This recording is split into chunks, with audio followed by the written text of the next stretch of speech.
there are a lot of aspiring J1 interns that are messaging me that they really want to do this J1 program, but they are worried to get their visa denied because they heard and read a lot of, should I call it horror story? Because it is really terrifying to get your visa denied.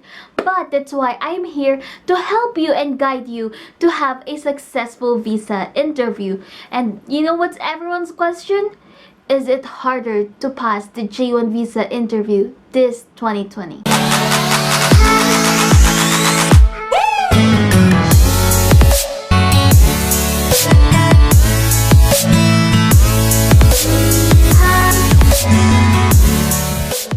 Amigos, welcome back to my channel, the #1 place for J1 visa and American culture. If you're new here, please don't forget to subscribe to our channel and click the notification bell so you'll always be notified whenever we upload new jam-packed videos. And without further ado, let's now jump into the video. So in today's video, we're going to be talking about all the reasons why your visa can get denied or why your visa gets denied. And also, I'm going to be sharing you all the facts about the J1 visa. So if you're interested, just keep on watching. If you're watching this video right now, maybe you will have your visa interview soon and you are scared to get your visa denied, or either your visa has already been denied and you want to reapply again. I suggest to listen very carefully because this video is really important and you really need to hear this. By the way, disclaimer, I'm not crying. It's just that I'm having really bad allergies right now. But I really wanted to make this video and I really wanted to share this information for you guys to help you with your American dreams and also with your goals. So as we said earlier in our intro, there are really a lot of students that are really worried about getting or doing the J1 visa interview because they are scared to fail. This is just like the world. If you look for bad things or if you look for, bad people, you will see a lot of bad people. If you look for people who litter the streets, there's a lot of people who litter the streets, or people who doesn't follow rules. There's a lot of bad people in the world. But also at the same time, there's a lot of good people in the world.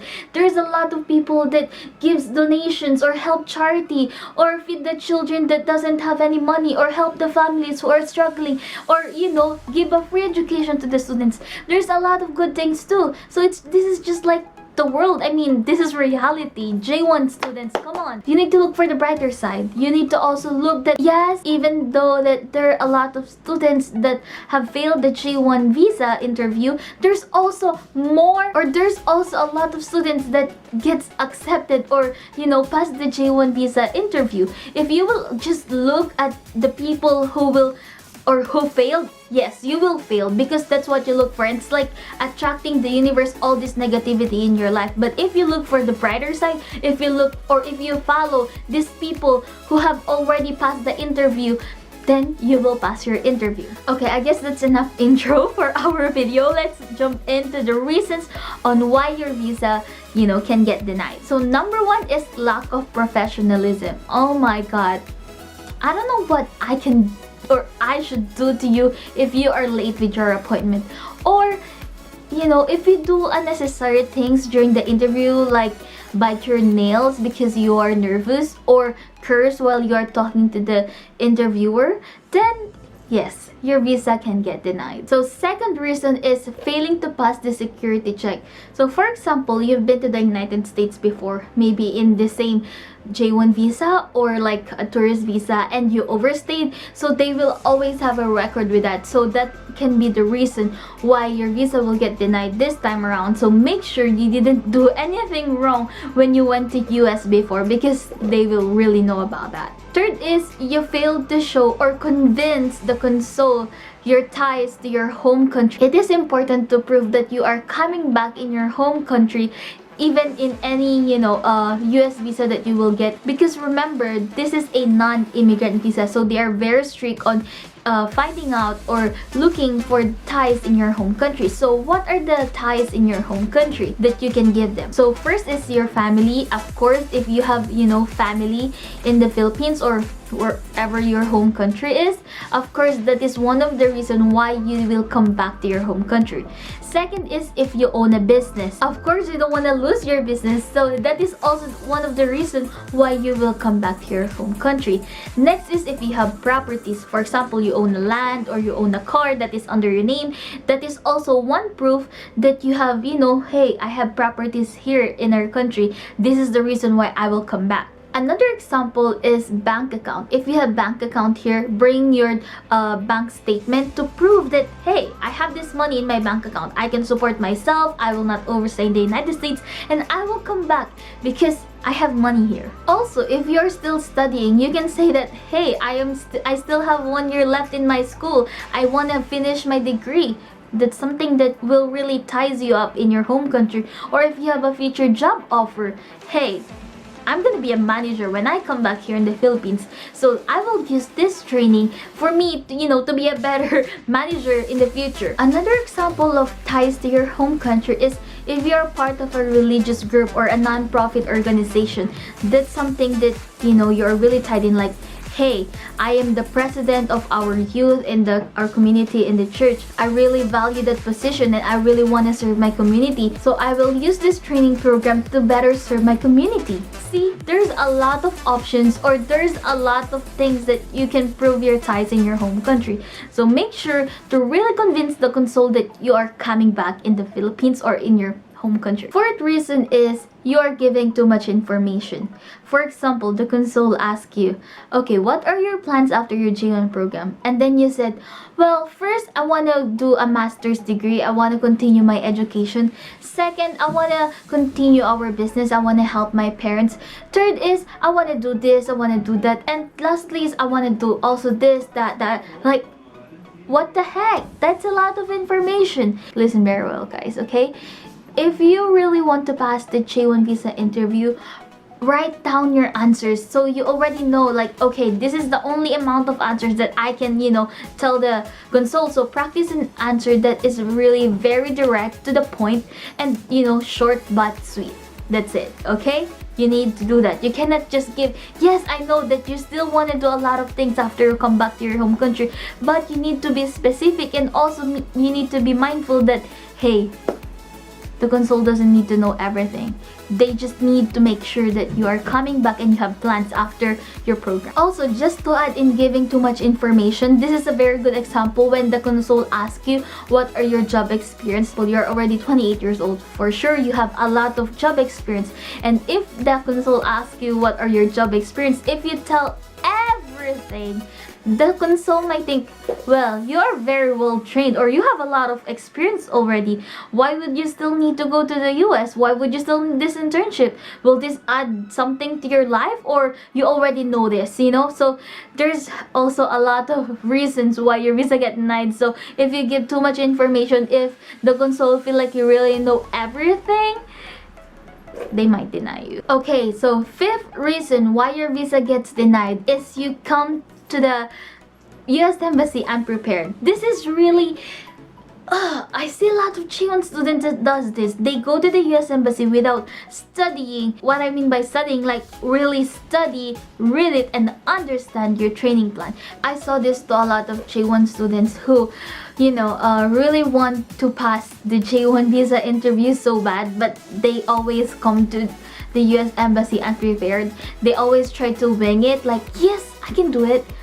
I can just smile to the consul and stuff. Like, no, you cannot just smile to the consul. You need to understand very well your training plan. You need to know what are the skills that you will learn in each phase, what kind of trainings that you will learn during the phases. The consul needs to know that you understand very well your training plan, because they don't want you to be held against your will when you are in the United States. They don't want you to suffer while you're in the United States if your employer is bad, or if your employer will not treat you right. I'm not saying that you will experience that or America is bad, because it is great. I learned a lot of things here. But this is one way of the US government to protect you and to avoid the bad things that can happen to you in America if you don't know your rights and if you don't understand your training plan. So for everyone's general information, getting a US visa in general is always hard.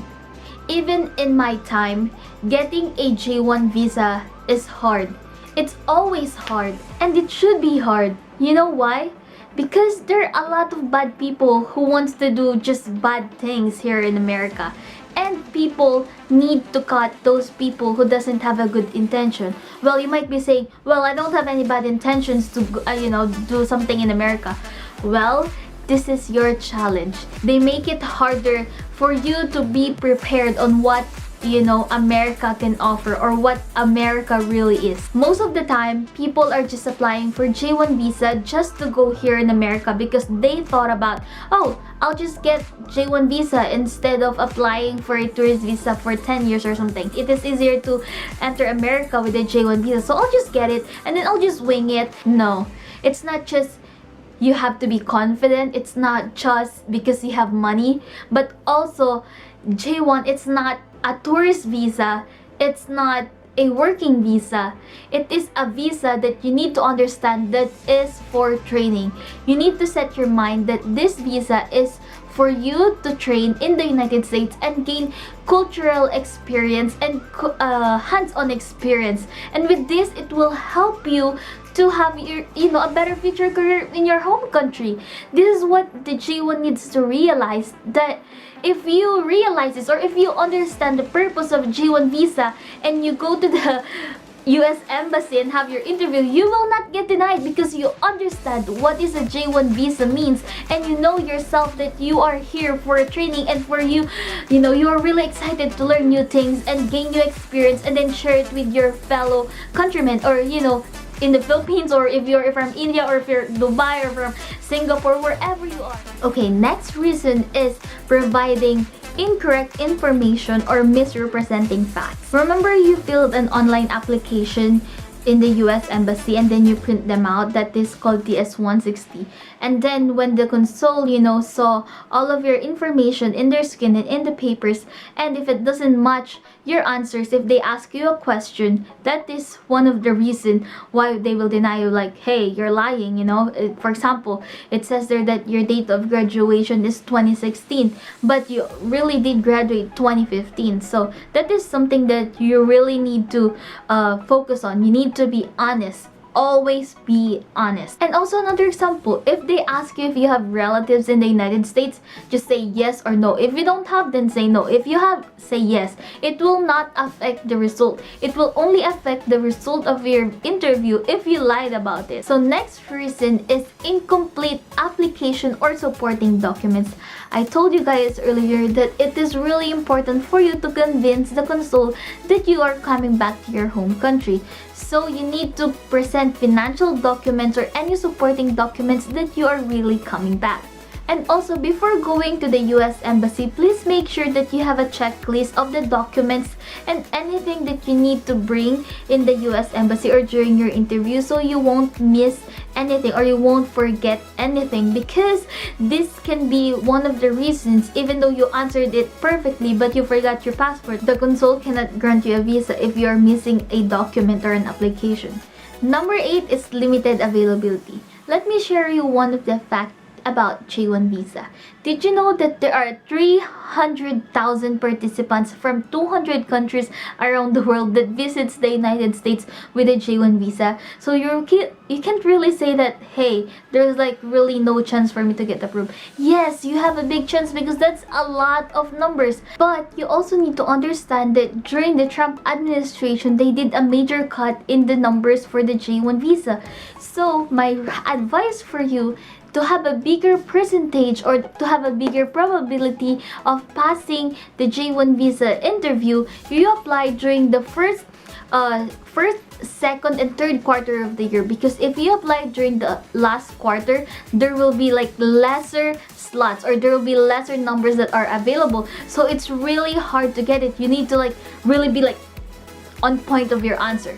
So Take note of that. Apply during the first, second, and third quarter of the year to have a bigger percentage. So, am I saying that you will not pass your visa interview during the last quarter of the year if you apply? Hell no! And do I have a students that passed the J1 visa interview during the last quarter of the year? Yes, absolutely yes. There's a lot of them. And you know why? Because they are willing to do the work. They are willing to study their training plan. They are willing to listen. They are really motivated, and they are following the footsteps of people who already passed the J1 interview. That's why they also passed the J1 interview. They look for the good side. They look for the brighter side. And they are really just possessing positive vibes, and they're manifesting it and claiming that they already passed. That's why they passed. So if you're a negative person, maybe it's not for you. Also, second fact about J1 visa is that, did you know that 86% of the J1 students around the world are 30 years old and younger? So if you're 30 years old and older, it doesn't matter. As long as you're willing to do this training and you qualified in the program, you're good to go. Next reason why your visa can get denied is because of the 212E rule, or also known as the 2-year rules. So when you do the J1 visa, you need to stay in your home country after your program for 2 consecutive years. And that is really a requirement. But there are exemptions. There's a lot of reasons behind this. And if you want to know more information about this, make sure to subscribe to my channel and click the notification bell so you'll be notified whenever that video is up. But for now, let's continue to the next reason. Okay, the 10th reason why your visa can be denied is your training plan is not directly aligned or structured for you. Because sometimes training plan can be too general, so make sure to choose the right agency and the right host company and right visa sponsor for you, because you need to understand that training plan is really a big factor here. So if the consul see that your training plan is not well structured or is not fit for your needs, then they will ask you to revise it. Good thing is that when you revise it the next time, there's like higher chance for you to pass that second visa interview. By the way guys, for our next video, we will talk about all the things that you need to do to have a successful visa interview for the second time. So this is for people who have already, applied for a visa interview or for their first visa interview and got denied. So these are the things that you need to do to have or to get that visa, okay? So make sure to click the notification bell so you'll be notified whenever that video is up. And in the meantime, while we wait for that video, you can click these 2 videos right here. I make a lot of J1 videos that will really help you with your program. So if you're interested, just click these 2 videos right here. And if you find this video helpful, please don't forget to give it a thumbs up. Comment down below if you have any questions or suggestions, and I will be happy to assist you. Thank you so much guys. Bye for now.